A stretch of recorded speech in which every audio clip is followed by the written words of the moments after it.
Hello and welcome back to Khemia. We will be continuing where we left off, which, if you recall, is after the Khemian ship carrying Neferu, Scipio, Amicus, and Vetrus and Brunus has finally arrived at the planet. So it's been a long time coming because in the previous, attempts to write this visual novel, it always just stopped here. So we finally get to step foot on the planet. Or at least Scipio does.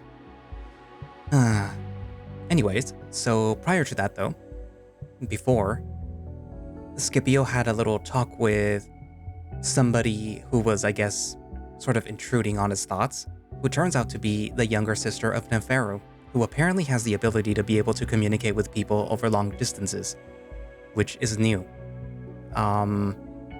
She basically decided to contact Scipio because she knew that she kind of had to intervene because Scipio and Neferu were not exactly bickering, but like they were getting a little heated. And the younger sister of Neferu kind of knows that Neferu kind of has this tendency to argue when things aren't going his way, and like he's just letting things get to him. So she reminded him of something, but I already forgot the word. But yeah. Before that though, if you recall, there was an assassination attempt on Neferu and even Scipio's life, but he was more just there. Because of course there was the Cato riots and there was a whole bunch of things that was happening which occurred in Adastra. And basically both Neferu and Scipio have PTSD because of all those things. And I know some people said like, oh, they're keeping the whole riots thing still and blah, blah, blah. It's like, yeah, because that's something that happened.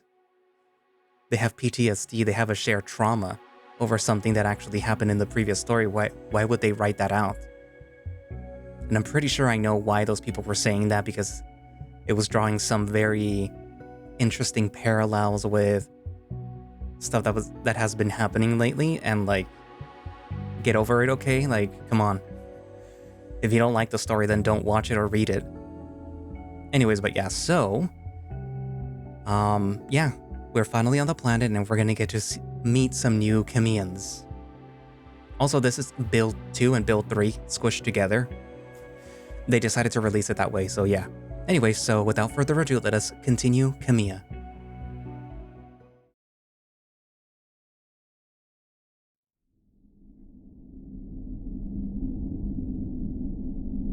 After some quick grooming in the lavatory, I stepped onto the deck with Neferu and Brunus, looking out the windows. No longer in the stretch drive, the nausea-bending of light is replaced by the massive planet below us. Its atmosphere full of dust is clearly visible hovering far above the rock surface.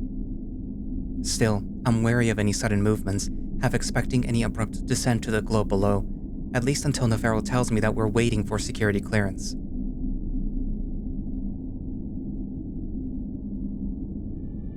It's then that I'm able to have a good look at the planet below me.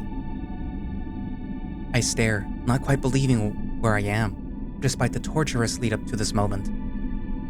The idea of living on a planet has always been an alluring idea to me. The planet our moon orbits, Anchorus, is uninhabitable. The handful of banished wolves that live there need to wear special spacesuits to protect them from the elements and unbreathable air while they mine outside their bases.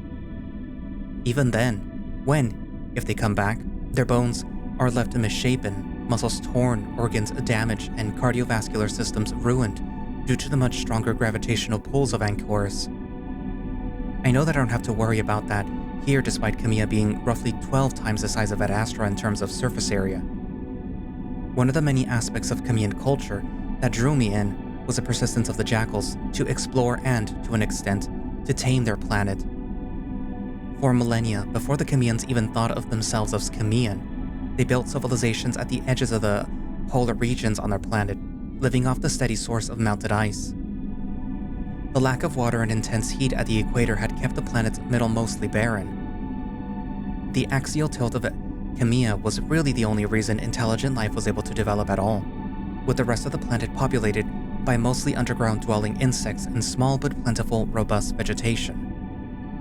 Most Khemian civilizations pre-Galaxias were almost constantly at war over water between the amply named water kingdoms of the period. Now though, as I look down at the beige-colored desert planet, I see evidence of Khemian civilization all over the surface, even from its distance. Lines and patterns unnatural in the universe cover its entirety, even its parched circumference. What draws the eye the most is the current of what appears to be clouds, some sort of atmospheric disturbance allowing the tower to always face the sun as it orbits a star. They did make use of their seemingly useless equator after all, its environment still too harsh to support comfortable living. The Jackals had been able to terraform their entire planet, and as a Luxian, I envied that, and it had me fantasizing about what Adastra could be. I've seen it plenty of times in photographs, but to see it in person reminds me of how much I've wanted to visit this planet. But there is a tinge of sadness in this moment, and I wish that this was all under different circumstances, the stress and exhaustion blunting the excitement. That is until we orbit further around the planet and I see the giant contraption that siphons energy from their star before it's beamed down to the planet itself. Enjoying the view.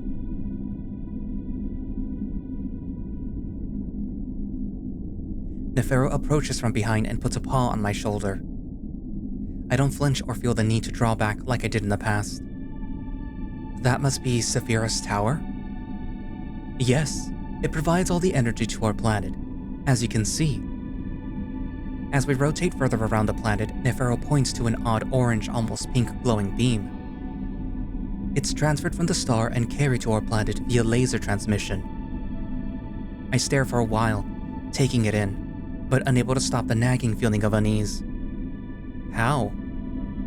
I notice Neferu looking right at me and I clear my throat.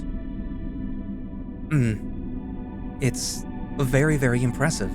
I recall Omorpha experimenting with the idea, but declaring it too dangerous for the solar system's stability. Yes, though we were sharing the tech with them, at least until the talks with Adastra started. I'm unsure what to say to that, so I remain quiet, staring at the beam until we orbit back around the planet. I forgot how massive planets can be. I remember reading that exploring beyond the poles seemed as insurmountable as intergalactic space travel for the Khemians at the time. This is true. One of the main hurdles during the unification of Khemia was its sheer size. I believe it took a century longer than Adastra to achieve. Yes, but weren't Khemians' methods largely peaceful, utilizing diplomacy over force? Hey, that's right. No offense, but I'm surprised that they taught you that. I glance around the deck, noticing that Amicus and Veterus have not yet joined us. They don't, but I supplemented my teachings with Khemian records, and I was able to fill in the gaps. Good on ya. Neferu makes a lowering gesture with the paw. Brunus pauses, looking around the deck like I had before, lowering his voice to a soft-spoken rumble. Again, I don't want to seem like a condescending Khemian, but I know how Khemian viewpoints are basically squashed out of existence by your empire. I remember having to read Adastra history back in school, and I'm not trying to be a prick, but man, is it... Well, it's super Adastrian. He's practically shout-whispering at me. You know, you make yourself sound like a bigger prick whenever you get euphemistic. I'm listening, but my mind is preoccupied with a sudden interest, along with how Amicus or Veterus might react to me speaking poorly about Adastra. I'm not afraid, knowing that they'll be fine with it as long as it draws in Neferu, along with anyone else influential on Khemia, such as high-ranking officials like Brunus. It's illegal to read Khemia's counterpoint on Adastra history, unless one is given access to the restricted library in Varos University. Even then, those who read it are expected to treat the records, especially ones involving Adastran and Khemian interactions, as lies. I had to compile them all into an essay on why they were false, but I think it was worth it. You read the Khemian counterpoint? By Hatherhotep? I believe so. The one that matches its sections to Adastra history. I smooth a paw down my mane, fidgeting with it even though I know that I'd made sure that it was in place earlier. Are you, fans of her writing? You could say that. It's got some really important information in it. I imagine that it's a very intense read for an Adastrian. It's certainly shocking, but at least the counterpoint isn't blatantly biased, so I'm forced to consider that much of our own history omits and alters the narrative. I feel filthy saying such things about my home moon, but I'm not fully lying either. I'm hoping that I can receive lessons in Khemian language in my free time while I'm here. All books and media with any Khemian in them were destroyed by the Empire during the war. This is why none of the Khemian students or teachers born after the war can speak it. The big library in the city should have translators if you need info before you learn, but I'm starting to see why Nefi likes you so much. He's always trying to lay educated folks, or really whoever can outsmart him. What the hell, Brunus? Can't ignore the patterns. Besides, you've tried it with me more than once. I glance at Neferu with a slight smirk. Really? I seriously doubt a graduate of Sabayat would like me for my Adastrian grade education. It's certainly not the main reason, but you are smart, and please forget any teasing comments that I might have made about your school. Really, Neferu? Shit like that only makes it more embarrassing to be a Sabayat alumni. Sorry, it is a habit considering that it's one of the few things that I've done that my brother couldn't. I still find it kinda sad that your whole motivation for that was to stick it to your brother. Of course, and to see Ram's face when he learned that I received my acceptance letter on the first try, after he tried several times over several years. Well, it was worth it. Are royal family members not granted a spot? I thought all of you were educated there. No, acceptance is based on merit alone. I mean, my father, my mother, and my elder sister attended, and while being a royal makes it far easier to prepare, not everyone is capable. I see. Well, at least your brother has company if Aya didn't go. Oh, Aya has different ambitions. Ramosis, on the other hand, did not. He wanted to copy our father's path in preparing for becoming pharaoh. I mean, I was let him because of, my past. There was a good reason for it. Besides, you proved yourself quickly after. Getting higher marks than you. Getting the highest marks in your discipline. Also, our attendance was decades apart. It can't be compared. Definitely not. It was a little more rigorous back then. I'm curious about Brunus's statements, both about his past, but also about him being accepted into a school above his merit. Were you naturally academically gifted, or was there another reason that you did so well? Their reactions tell me that I need to clarify the statement. Sorry. Back when I was a pup, my grandfather paid for a spot in an elite preparatory school. I struggled at first, but later left at the top of my class. My motivation was simply to prove myself. Oh, got it. Yeah, I really didn't fit in. Only way to shut those snobs up was to outstudy and outsmart them. Honestly, Sabayat is the only place on Khemia where I didn't feel like I was a Khemian. I paused, the unexpected statement like a blow to the chest. I can sympathize with that to an extent, I think.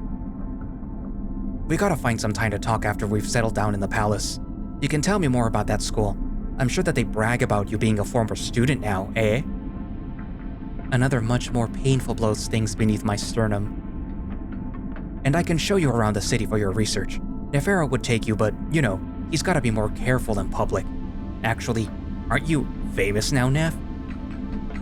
If you mean more recognizable, then apparently so. Photographs of me haven't been shown to the public since I was a teenager in family portraits. I imagine it's hard not to recognize me after what happened on Adastra. The slide of the hydraulic power door announces Amicus's arrival. Scipio, a word please. I stiffen up and immediately turn around and walk towards Amicus, who beckons me into another area of the ship, where he had been rooming with Veterus. The very idea makes me want to chuckle, but Amicus doesn't seem to be bothered by Veterus's constant wave of hypomanic chatter. Yes, Your Majesty.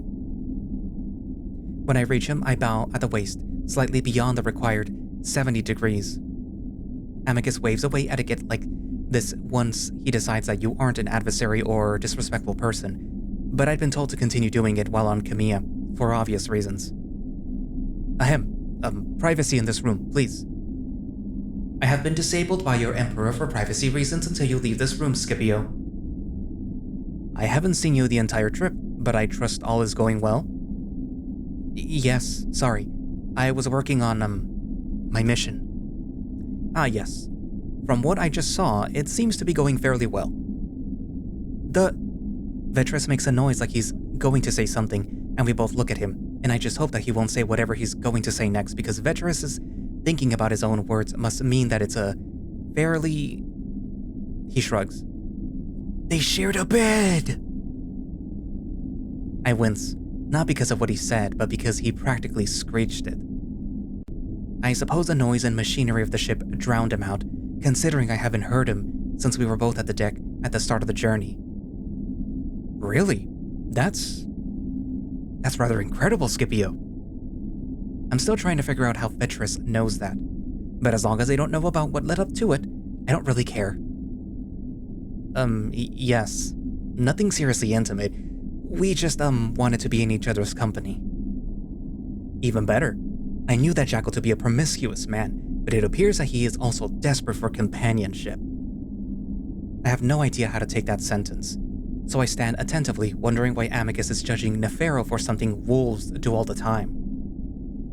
Almost makes me feel sorry for him. This time I grit my teeth, focusing hard on keeping my expression neutral. Letting my emotions get in the way already? Already? Whose side am I even on? Why feel sorry for someone who should know exactly what is happening here? Let him have his heart broken. I'm sure that it's not the first time. I think of the endless, flat tundra surrounding Lux, a landscape of boulders and brown, dead-looking vegetation. A place where nothing is happening. Actually, I'm pretty sure that there was a reason for his falling out with the royal family. I see. I shall continue that part of my mission then. How was a trip for you? It was mysterious. I suppress a sigh. So little words for what might actually matter. We found some strange inconsistencies, particularly involving Khemian tech. I'm sure that you've met Ehem. I rub my left temple. Yeah, I feel it's rather invasive.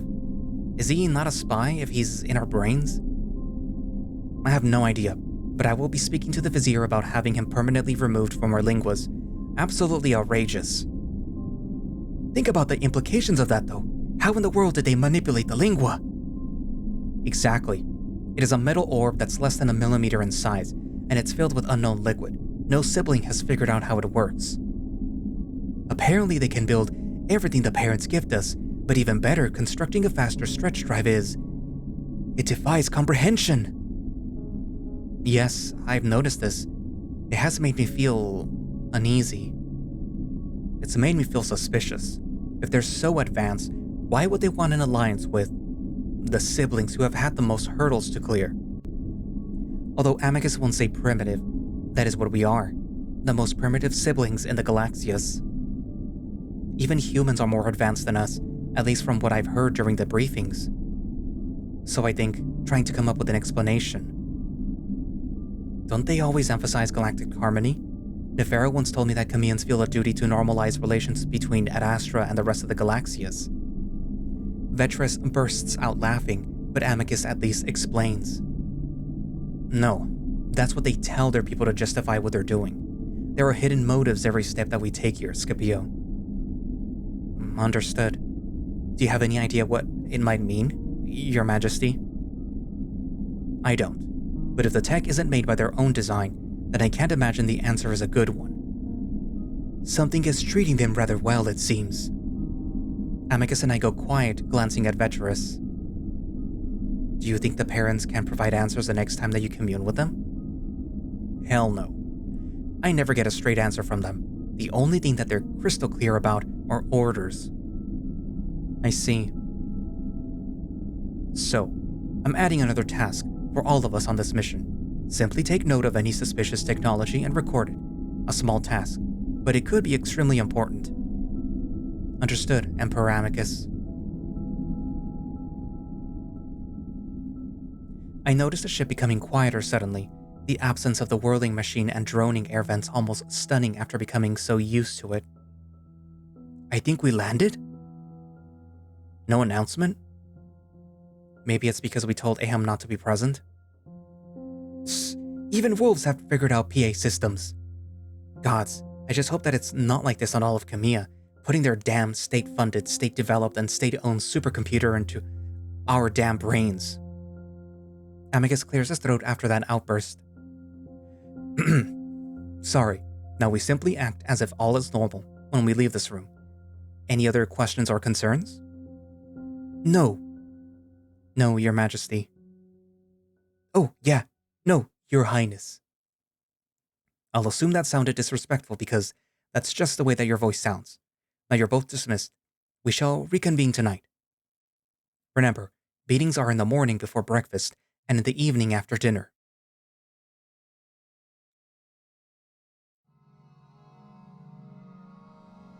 The first thing that I notice while stepping out of the ship is how dry the air is. It actually reminds me a bit of Lux, minus the heat, a stark difference to the humidity in Adastra City. Still, it feels good after being in the ship's overly cool climate control. We're in the palace courtyard, the walls of which block off most of the view, but the glimpses of the dunes I get seemingly roll on into the distance forever. The capital city, Khemia, is invisible now, with the palace blocking the view. It's a fairly modest building, using angular and straight lines, but decorated in vivid paintings. On the walls next to me, I see the hieroglyphs carved in sunken relief along the top and the bottom, and in the middle various scenes of jackals and many other species engaged in daily life or rituals. I have the urge to run my fingers along it just to feel it, but I have enough common sense not to. The monuments and statues are notably faded, stone worn down by time. Much like Adastra, Khemia had ceased commissioning more extravagant and decorative projects to honor the royal family, though thousands of years earlier. I know there are even more impressive structures in the city of Aram, the most powerful kingdom in pre-Galaxia's Khemia. Skip?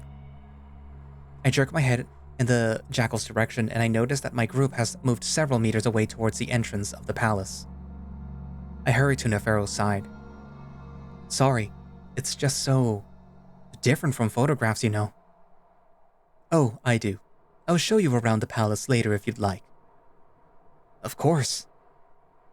I see the smile that Neferu is clearly trying to hide, probably amused at my pup-like wonder, but I can't help it. The feelings that I had thought were missing are now back full force, at least for now, and I just take in the experience. The buildings on Adastra, such as the University and the Imperial Palace, are old, but they have been rebuilt and modified over the past several centuries, but everything here is truly old. Maintained but preserved. There's so much history here. Oh, I see what you mean. Yes, much of the stone here has been in place for millennia. It reminds me of what my instructors in architecture once told me, that long-lasting ancient structures take in the events and sapience around them, giving them more character than we ourselves have. Yes, Khemians very much subscribe to that philosophy. It's called Babakhem, literally the building's soul. Babakhem. I file it away, the word incredibly easy to pronounce by Khemian standards. I notice that our envoy has stopped moving, so I almost run into Amicus's back. Are they not going to welcome us? I was told the vizier would meet us at the entrance. Shit, always making our jobs harder. I glance at Brunus, but Neferu speaks up. Ram's making a statement, probably to show his reservations about the Alliance, or he's just on a power trip. Typical, but do your best to ignore any of his disrespect. If the Alliance breaks down, he wants it to be clear that it was due to the outburst of a wolf. I see. Well then we shall wait. I'm moving to the shade. I'm already sweating out of every pore. How do you think I feel? They'll assume that I jumped into the fountain before they let us in. I should have gotten groomed before we came, Veterus. Well, I don't. Actually, that might have been a good idea. But then, I look too scrawny and malnourished. The facial fur is essential to my position as a scholar and instructor. I'm sweating heavily too, of course, and I wonder if it's part of what Ramosis wanted. While Neferu's short fur makes the heat more bearable, Brunus has thicker fur like us, and I'm about to ask him how he handles it when Veterus asks something that I hadn't even noticed. Say, what sort of technology is keeping the water fountain structure aloft? I had been so enamored with the building around us that I had barely glanced at the fountain, but now that I'm looking at it, I don't know. You would have to ask an expert in the field. And what field might that be? I'm not sure. I see Neferu's confusion at Veterus's tone and question, and I want to tell my teacher should not make his suspicions so obvious, as Amicus had told us not to. Ahem, what field of tech is being used here? I am very sorry, but unfortunately that information is classified by the state for planetary security. Sorry. I suppose more advanced tech information is sensitive, which I am sure you understand. Strange to display classified tech so blatantly, and for decorative purposes. I step in at that point, having hoped Amicus would do so, but he's pacing further away, clearly deep in his angry thoughts right now. Veterus, let's ask someone with better knowledge on the topic later. Alright? I give Veterus a quick bow before turning to Neferu. Please excuse Veterus, his style of acquiring knowledge can seem a bit intense sometimes. We're just very excited to be here on Khemia. Indeed, but I don't want to be interrupted when I am able to question a qualified jackal, Scipio. My face burns, and not at all from the heat, mortified that I have to correct my teacher only minutes after landing. Better now than in front of the vizier or pharaoh, though. Teacher, remember not to use the word jackal. Khemians can be... how many species? 15, and they make up over 60% of the population. Veterus isn't listening at this point, instead deeply inspecting a pillar, reading the hieroglyphs out loud in Khemian, and despite his fluency, his pronunciation is terrible. Terrible to the point that my lingua can't translate it.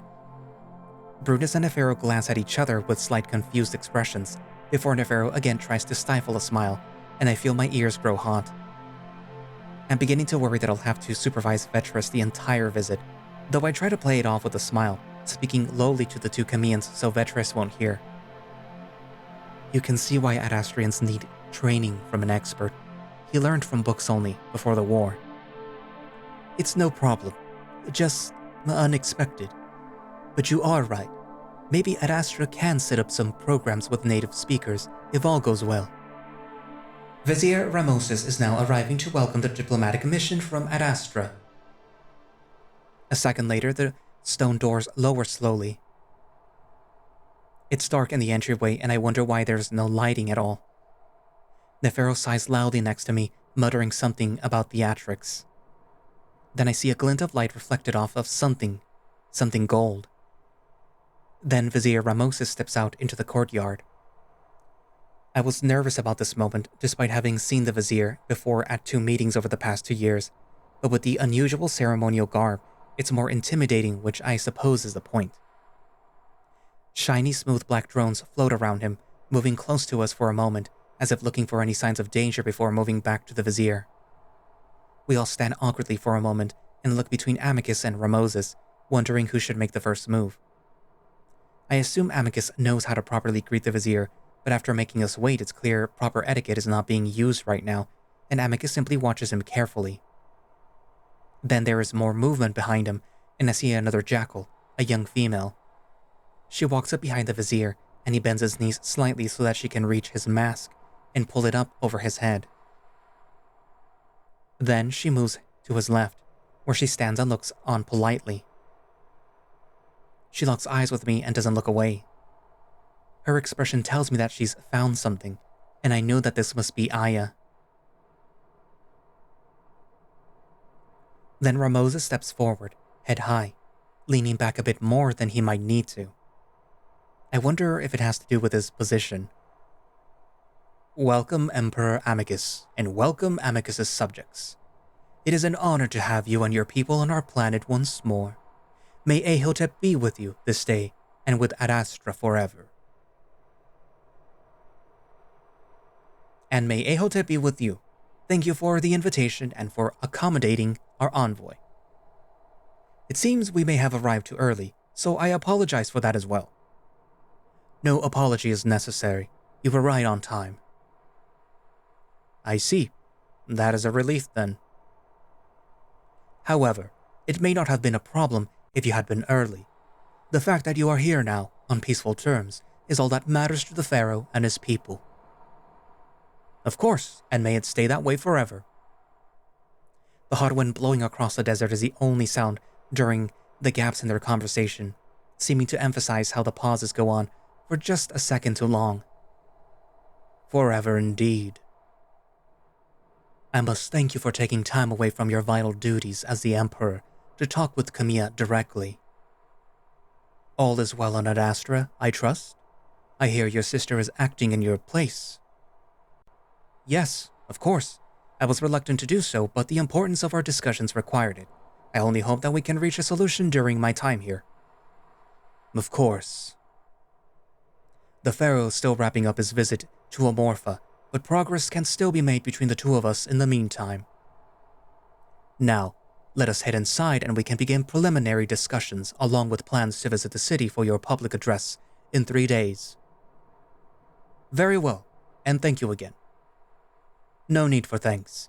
It is an honor to have you here.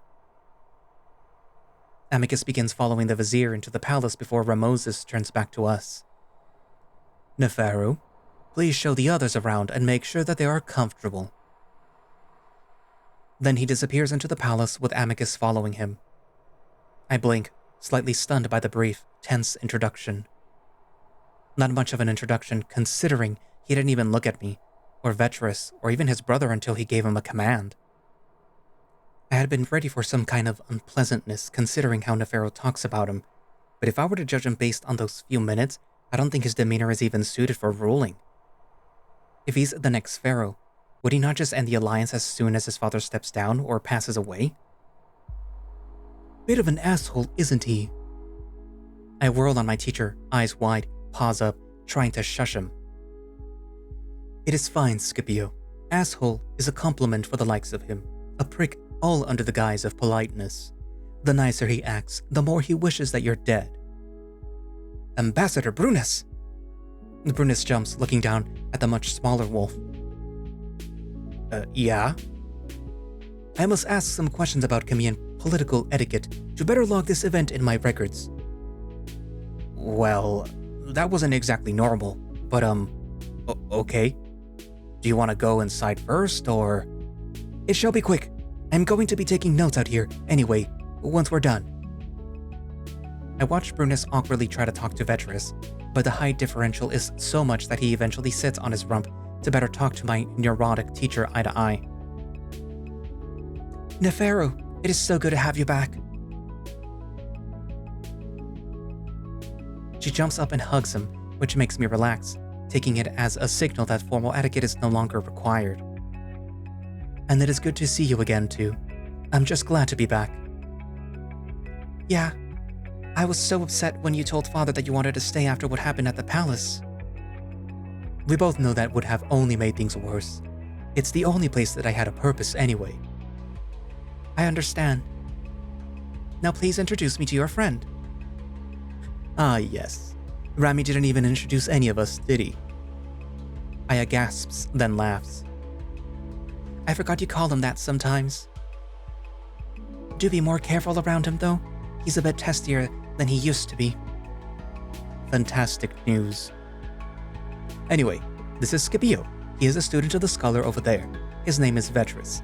His directives are to... Neferu stops as he realizes that Aya has stepped forward, grabbing my paw.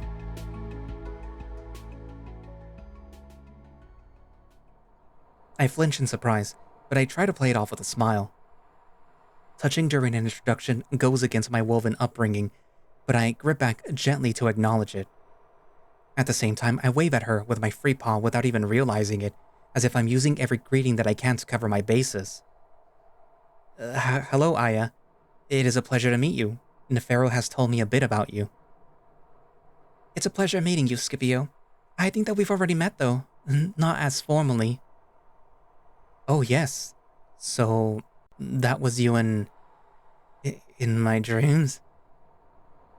That last words come out in a humiliating mumble, then almost squeak out at the very end.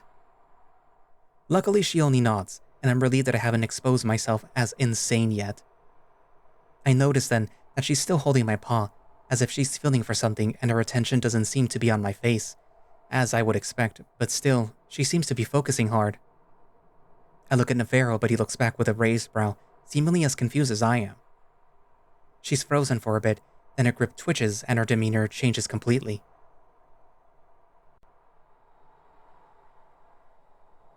She stares at our paws, then she looks up at me closely. I duck my ears in embarrassment. I'm sorry.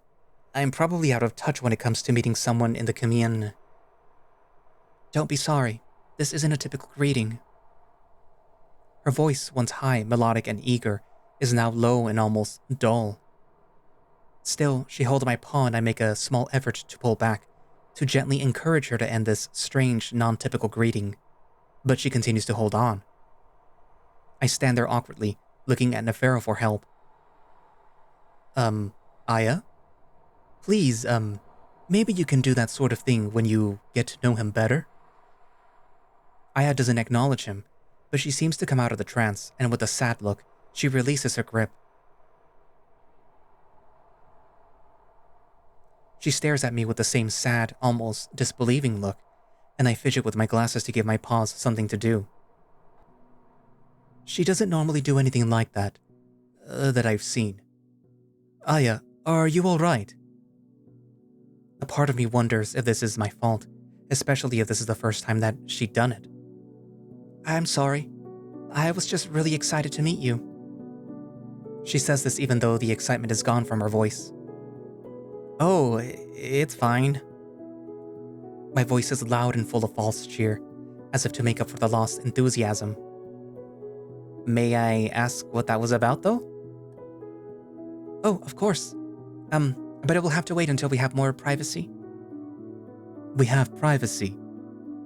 Neferu gestures at Brunus and Veterus, and I realize that my teacher's reedy, relentless voice is still chattering on while Brunus stares at him, mouth agape and squinting in confusion. From them, maybe. She gives Neferu an almost guilty look. Wait, me? But I'm his friend. You can't just grab people that you don't know and drag them into your... Neferu cuts himself off, but Aya catches it. My what, Neferu? My witchcraft? My imagination? Do you also think that I'm a schizophrenic our family is just trying to disguise? No, of course not. Neferu looks like he wants to say more, but he simply closes his mouth, looking stunned. I'm stunned as well, and now I'd much rather be with Veterus, making sure that he's not saying anything too foolish. A strange, irrational thought that I could be the reason that their relationship falls apart crosses my mind. I believe I started things off a bit awkwardly. Please forgive my woven habits. I bow slightly to her, trying to give the tension between them a release, and it seems to work. At least a little bit. No, Scipio. I'm the one with the unusual habits. I just have a lot on my mind right now, and there are some fairly popular rumors going around about my role in the palace. She says that last bit to Neferu. They believe you're mentally ill. It's the latest one, but it's a natural consequence to the secrecy of my role. I apologize for disrespecting it. I can at least sympathize with the false rumors, though. We also need to talk. Of course, Neferu. You're staying in the palace while our guests are here, right? Yes, as long as Ram leaves me alone and doesn't kick me out. I am technically part of the envoy after all. Yes, it'll just be like old times. Well, maybe not just like old times, but hopefully we can still enjoy ourselves. With Skip? I smile slightly at the casual nickname, wondering how every Khemian that I've met uses it so quickly and naturally. I am here to understand and observe the ways of Khemian, inside and outside the palace, so I'm glad to be included. This is so exciting. Sorry if I'm sounding insane, but being in the palace with only Ramoses around trying to make casual conversation with me. She shudders. Is a bit of a nightmare. That bad, huh? It's probably because he has no one to talk to either. With Father off-planet and Henut training in Amadon, Ramoses has always had someone to guide him. But that's definitely not going to be me. I decide to become a bit bold and break into the conversation. The time that we waited for him, when we first arrived, was it some sort of political tactic, or is he just... I search for the correct, least offensive word. Unaware of his actions. No. If ever he seemed rude, it is intentionally on his part. Right, Aya? We literally stood at the entrance for 5 minutes. Oh. I'm sorry, but I don't know. But you're a high-ranking ambassador and foreign relations expert. Sure, but I don't know anything about some pharaoh from 5,000 years ago. I turn to Veterus, who, unbelievably, is clutching Brunus's pant leg to prevent him from moving away. Oh God. Please excuse me. It was nice meeting you, and I hope that we can talk again soon, Aya. Of course. I suppose that I'll take the time to catch up with Aya. Good luck dealing with, that. I look back, and at this point Brunus is trying to keep his pants up with the paw. I practically run to pull Veterus off of him, doing it in a way that doesn't drop Brunus's trousers.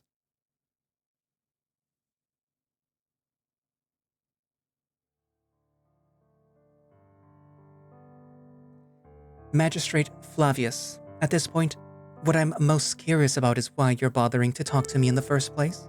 I was under the impression that you were seeking a compromise. Flavius, one of the triumvirates of Lupus, stares at her, looking somewhat bored. Virginia assumes the only reason for this communication is to disrespect her. I told you our conditions. More funding to maintain culturally and historically significant buildings and locations.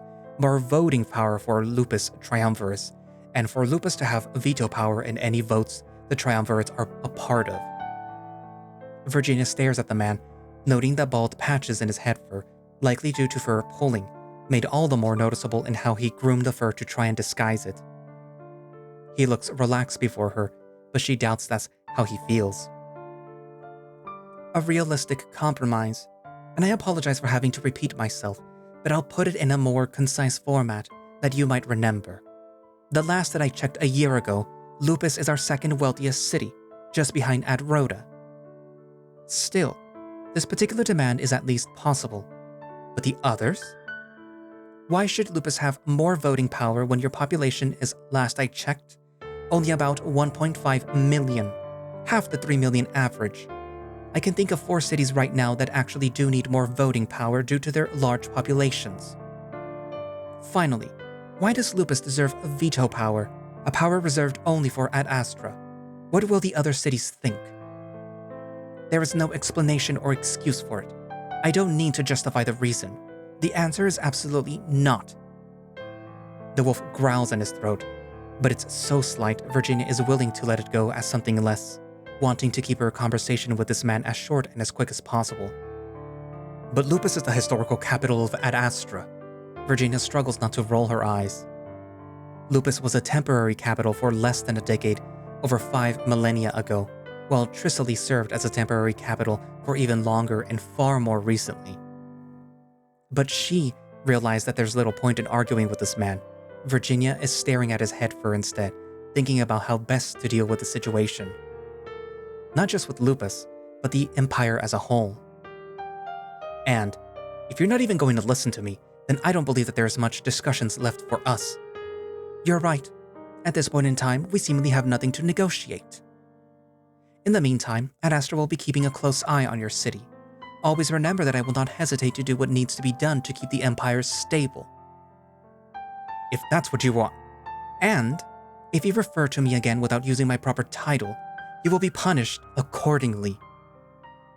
Flavius opens his mouth, his fur bristling, and Virginia feels some satisfaction in seeing it. He likely has never had a woman speak to him in such a way. Anything else, Magistrate Flavius? He stares hard through the screen, and Virginia stares back. That is all, Empress Regent. Very well, you are dismissed. Just before the portal call ends and the screen goes black, Virginia hears a bit before the audio cuts off. Virginia can practically hear the magistrate spitting out her most popular names: whore, prostitute, bitch, any gender-specific insult will do. Not that she minds, but Virginia knows Amicus didn't do enough to keep this from happening. Not intentionally, of course, and Virginia had refrained from pestering him about it, seeing how troubled he has become over the past several months. She'd reminded him maybe twice, and he certainly thought that he put together a reliable group of officials to aid her, but they hadn't been ready for this. She wonders if anything could have prepared Adastra for this. It's only been 3 days, or maybe 2. She massages above her eye with the thumb and middle finger. No emperor, and certainly no acting empress, can succeed without a strong backing from anyone. Incredible. All of my life's work for this? She begins muttering to herself, something that she didn't do before being left alone to rule. Of course, she never expected to be in this role. POTUS's goal had been for her to at least become an advisor, which she did, and apparently failed terribly at because Amicus didn't think ahead. There should be 10 advisors speaking to me right now. At this rate, I'll be overthrown in a year, if not months. I wonder how I'll be killed. I'm sure they'll be very creative about it. Apologies for interrupting, but Cassius is arriving in 15 minutes. What? Why? She asks the question out of complete surprise, not expecting Calm to know, and sure enough. I apologize, but I do not have the information. No forewarning of his return was given. He arrived on an amorphan ship, which cannot be communicated with via Adastrian equipment due to current strained relationships. Whatever the reason for Cassius's unexpected arrival, Virginia suspects it's not good. Though, as she thinks about her brother, a few ideas form in her mind. Come, set out refreshments in the vestibule to prepare for my brother's arrival, please. Of course, Empress Regent.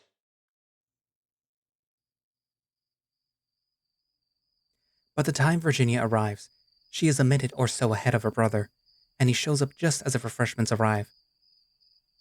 He glances around before his eyes settle on Virginia. Sister, apologies for my unannounced arrival. It is difficult to send messages from... Cass, it's wonderful to see you again. It's hard to say which of them is more surprised by Virginia's actions as she embraces Cassius. Still, Cassius hugs back, though a bit stiffly, never having been one for showing verbal or physical affection towards his siblings. Are you all right? I don't think that we've embraced since I woke up after the assassination attempt. Not exactly, but I can explain it a bit. Do you want to sit and talk over refreshments? If you're tired, I can wait until morning, assuming you're planning on staying. Actually, yes. I do miss those conversations that we used to have. As for staying, that is also a yes. And thank you for accommodating me after... well, everything, I suppose. You're a member of our family, and you are always welcome here. Virginia glances around, half expecting to see Alexio somewhere slinking about in the shadows. Is Alex... on Amorpha? You won't need to worry about him coming back here. I see. Well, let's have a seat and we can exchange our woes. Cassius clearly is famished, is filling his mouth, so Virginia starts first. You might have heard that I am currently acting on Amicus's behalf at the moment. Cassius swallows hard. Yes, I did. Congratulations. Maybe. I don't envy you, and that's all that I will say. Also, I do not trust Amicus's judgment to gauge if Adastra is ready for an empress. Oh, certainly not. It kills these men to even acknowledge what I am. I see. Lux might be opposed, and Lupus definitely is, even if they haven't said so yet. You're right. I haven't had many issues with Lux yet, but I just finished a call with the Lupasian Triumvirate, who called me a bitch before our call fully ended. What? Which one was it? You're punishing him, right? That could even be considered a capital offense. Seeing Cassius's hackles rise, she knows that prideful anger well, and it's coming to the surface, but for now it's somehow comforting. Sorry, I didn't mean to upset you. Besides, it's simply one of my more popular nicknames, though not as popular as whore. It's something that I've grown used to. Virginia sees Cassius wince at that word too, and it doesn't surprise her that he would have no idea, having had his full attention on becoming emperor himself before leaving for Omorpha. That's a bit of an odd one though, isn't it? Where do they think that you have time to do that? Virginia laughs, caught off guard by the statement. Be a whore? That is a good question, but I assume that they just enjoy the juxtaposition with my name. Amicus should have been actively punishing such behavior, but you're the acting empress right now. They must show you respect or suffer the consequences. I'm beginning to run out of other options, so it might have to happen soon.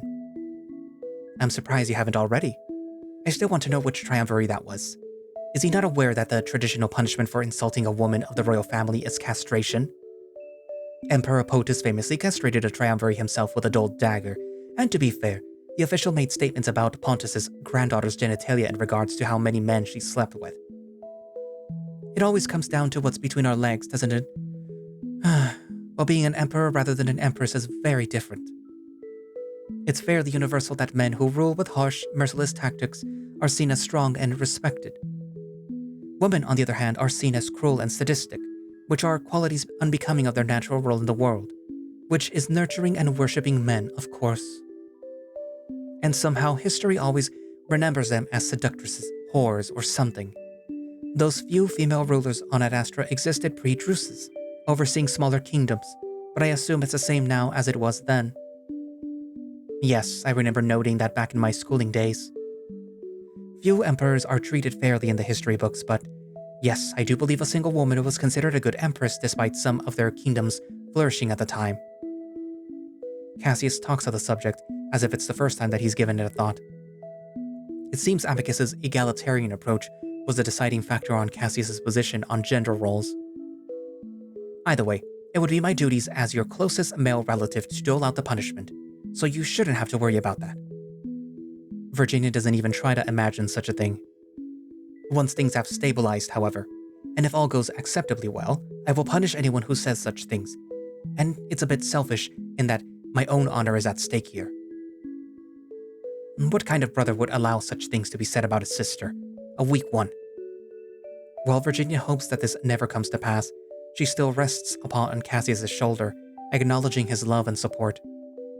Cassius stares into the middle distance for a moment, his hackles lowering before he looks back at Virginia. Are you doing okay in your position? She notices Cassius isn't looking at her anymore, instead staring at the goblet next to him. Even though it's a verity, not wine, Virginia has a good idea of what he's thinking about. He's never said so, but they all recognize that he had suffered mentally, not just physically, during the short period of his emperorship.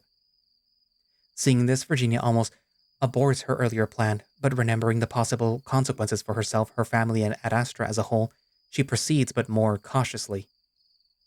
I'm managing. The main insurmountable issue is that no one is on my side. They're either neutral or they're opposed to me.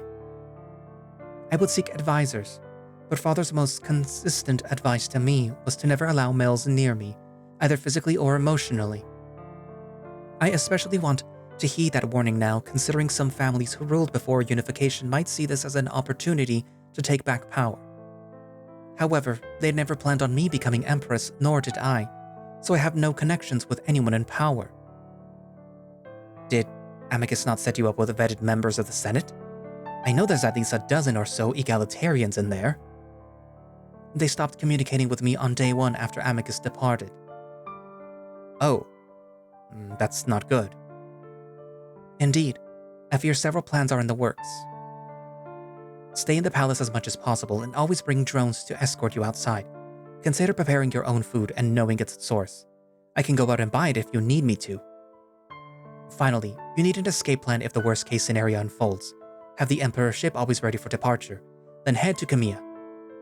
Not just because Amicus is there, but also because they are the only ones in contact with Adastra, and I'm sure your plight would interest them. Of course, don't trust males, but also be wary of the possibility that they might use a female assassin for that very reason, so trust no one. The only male that I've ever trusted are my brothers. That's very kind, but unfortunately your brothers are incompetent fools. I'm surprised that Amicus left, no matter what Khemia demanded, but risking the Emperor and throwing his sister into the mess to deal with it? This is what happens when he looks to the stars instead of having a look at his own damn empire. It speaks of a deeper problem in his leadership. You'll need help with that when he gets back. He believed everything was in order when he left. The senators acted as if they were willing to work with me. I was prepared for the masks to drop, but not quite this fast and not all at once. I know my time is running out without some kind of political backing. I see. Virginia sees the tension in Cassius's body, his breath a bit heavier now, and she feels a twinge in her chest at causing her brother such distress. It's strange, having these emotions come back to the surface. Apparently behavioral alteration didn't fully subdue bothersome emotions like it was supposed to. But something about becoming Empress with so much responsibility, it's made her more aware of the emotions of those around her. I know this is a terrible situation to come home to, especially after your own experiences in my current position. But I'm truly worried for the future of the Empire, especially if Amicus is gone for over a year. Do you still have connections in Adastrian politics? After how long it's been, I'll need to reconnect, but I believe I have enough influence to scrape something together fairly quickly. At least something to hold off any attempts to overthrow you. That would give us time to build a proper, sturdy foundation for your rule. So, what would you have me do, Your Imperial Majesty? Virginia looks at her brother for just a moment, and while she feels love, there is a sentimental aspect to it, another emotion that she thought she had departed long ago. But to see Cassius, who she knows to be a very emotional man, accept his anxieties and future misery in less than a minute to help her, she quickly imagines cornering that emotion, locking it up in an iron box before letting it slip out of her hand, the way that she was taught. Now is not the time, and she needs to get her emotions back under control because she knows any word of her shedding a tear, especially in her first days as Empress Regent, would not do her or Cassius any favors. You don't mind serving under a female? You're my sister, Virginia, and now that I know how hostile the Empire is towards you, I don't care about my reputation. My political career ended 3 years ago anyway. My goal is to save the Empire and help you carry on the legacy of your family so that your 1-year rule is remembered as a great year. Virginia has to smile at that, wondering if he still thought about the way that she had initiated his removal from the throne 3 years ago. But Cassius is very different now, just like herself.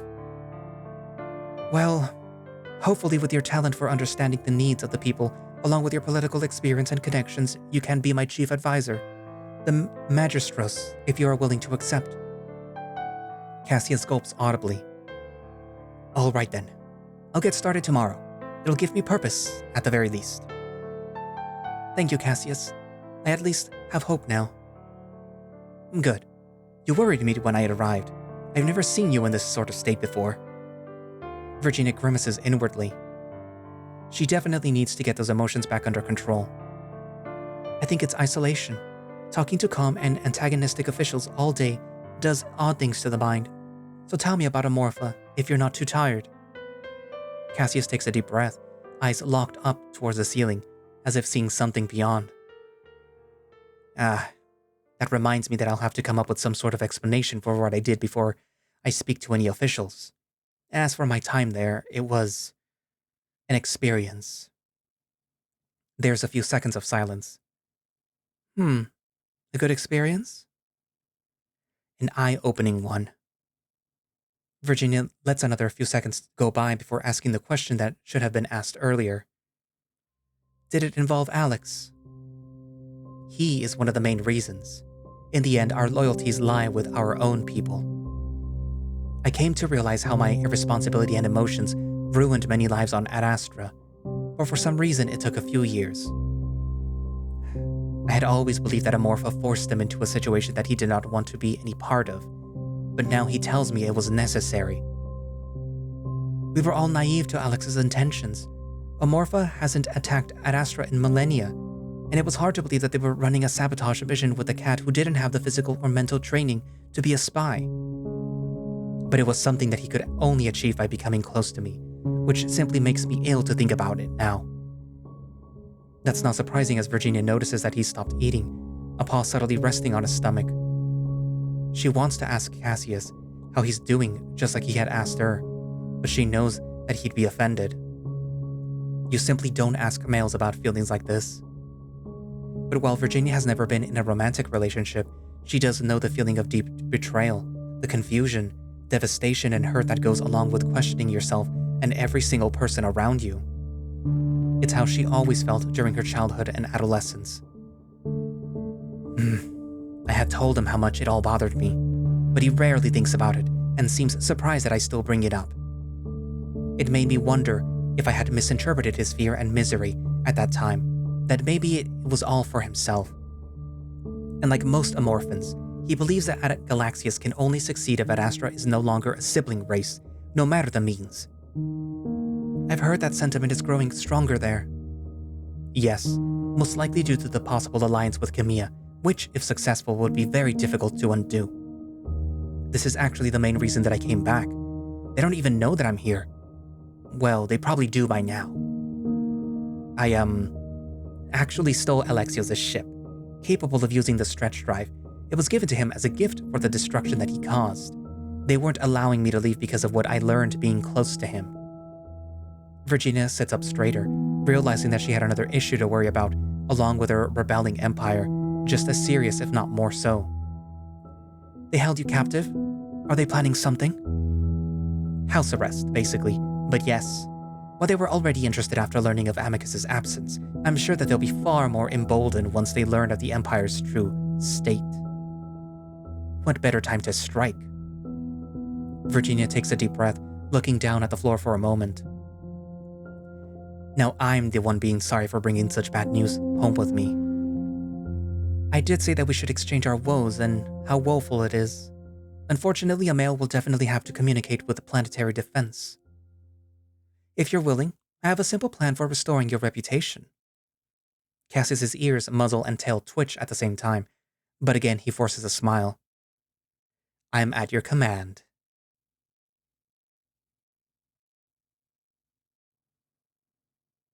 And that's where I'm going to leave it for today. So, we met finally some new Khemians. We met Aya, Neferu's younger sister, I believe, and we met Ramosis, Neferu's older brother, who is a bit of a dick. But yeah.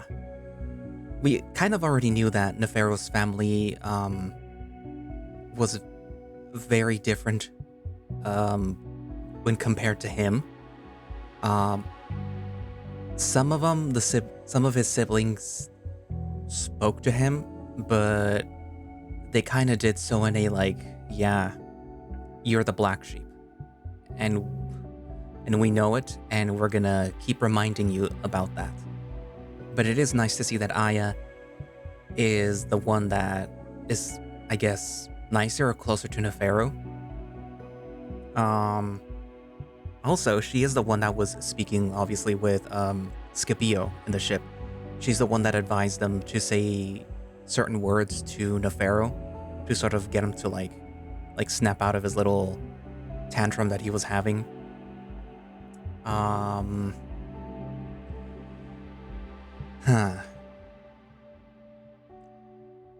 There is something interesting going on, though, that is pointed out by Amicus and what's his name, Veterus, and I kind of get the sense that it's going to be something that is just a little bit more farther reaching than just happening in Khemia, which is like the whole, you guys are suspiciously advanced.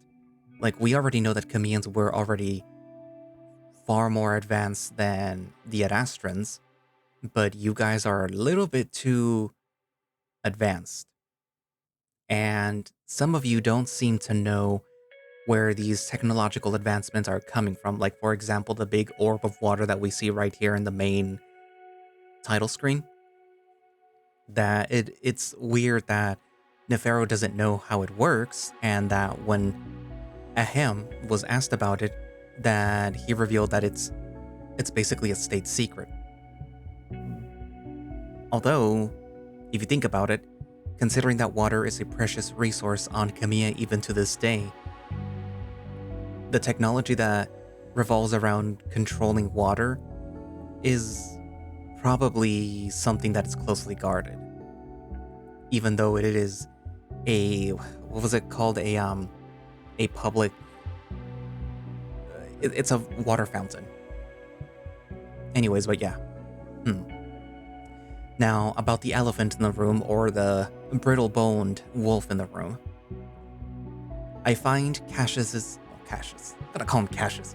I find Cassius's sudden reappearance to be very suspicious as well.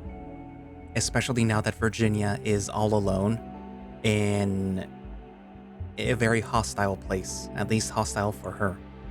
We can see that governing is taking its toll on her, and then now we have Cassius just show up and it's like, hey, long time no see. How are you, sister? But I do get the distinct feeling that she isn't also just like, oh wow, my brother's back, yay. No, it's like, oh, my brother is back. The one that left. What is he doing back? And I get the distinct feeling that she's going to, at the very least, try to figure out what's going on. At least with him, but she's also gonna use him to her own advantage because, you know, she was kind of taught that. Anywho, so yeah. What are your thoughts? Write it down in the comments, and thank you all for watching/listening.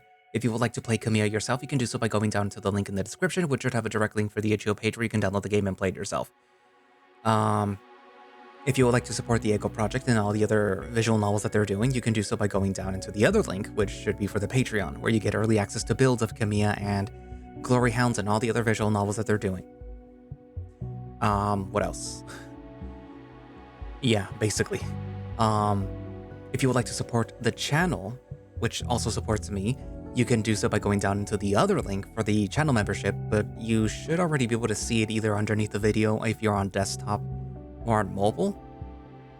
If you're on the TV, which apparently a lot of you are actually doing now, which, you know, cool. I don't know if you see any of those, but you might be able to join the channel as a channel member. Either way, I don't know. But yeah.